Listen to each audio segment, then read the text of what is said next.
Già da lunedì pomeriggio potrebbero aprirsi sul portale della Regione le prenotazioni per i vaccini rivolti ai bambini tra i 5 e gli 11 anni, poi dal 16 dicembre al via con la campagna di immunizzazione che in Veneto interessa una platea di circa 300.000 bimbi.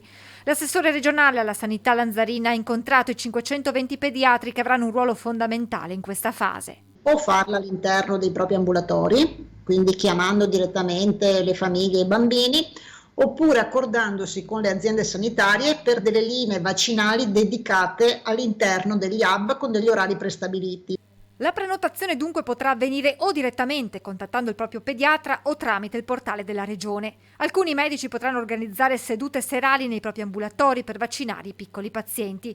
Ma ai pediatri la Regione ha chiesto aiuto anche per effettuare i tamponi al termine dei 10 giorni di quarantena per sgravare i Covid point presi d'assalto negli ultimi giorni proprio dagli studenti. Proprio vedendo un po' la crescita esponenziale quasi ingovernabile, mi lasci passare sto termine, dei contagi che noi abbiamo dentro le scuole, perché sono numeri effettivamente molto impressionanti.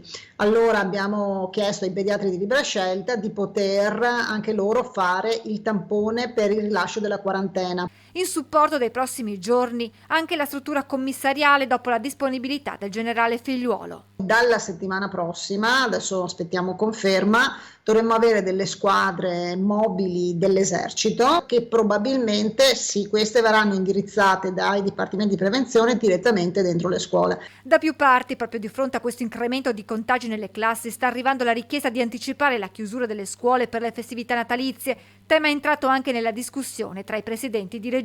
La chiusura anticipata delle scuole ci aiuterebbe, siamo anche consapevoli che però questo comporta anche un carico e un lavoro per le famiglie perché dovrebbero organizzarsi. Un'ultima analisi riguarda la campagna vaccinale, i cui ritmi sono tornati a quelli di aprile e maggio. Ieri 49.000 le dosi somministrate, in gran parte booster, ma si è registrato un incremento anche di prime dosi. Al momento nessun problema per le scorte di vaccini. In magazzino ce ne sono a sufficienza per rispondere alla domanda ed entro fine dicembre in arrivo altre 500.000 dosi.